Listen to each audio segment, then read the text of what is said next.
बुलढाणा जिल्ह्यातील खामगाव तालुक्यात ग्रामसेवकांकडून धक्कादायक आणि अजब फतवे काढण्यात आल्याचा प्रकार समोर आला आहे।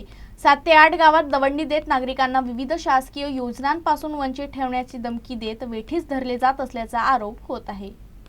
खामगाव तालुक्यातील फतेपूर, लाखांवाडा, पळशी खुर्द, सांभापूर आणि शहापूर या गावांमध्ये ग्रामसेवकांनी दवंडी देत नागरिकांना बचत गटात सामील होण्यास भाग पाडल्याची माहिती आहे। बचत गटात सहभागी न झाल्यास लाडकी बहीण योजना, लखपती दिदी योजना बंद केली जाईल, रेशन कार्ड मधून नावं वगळली जातील, तसेच इतर शासकीय योजनांचाही लाभ मिळणार नाही अशी दवंडी दिल्याचा आरोप आहे। ही दवंडी ग्रामसखींकडून देण्यास भाग पाडण्यात आल्याचंही सांगितलं जात आहे। या प्रकरणात वरिष्ठ अधिकाऱ्यांचे आदेश होते का, नसतील तर संबंधित ग्रामसेवकांवर काय कारवाई होणार याकडे सर्वांचे लक्ष लागले असून जिल्हाभरात या घटनेची जोरदार चर्चा सुरू आहे।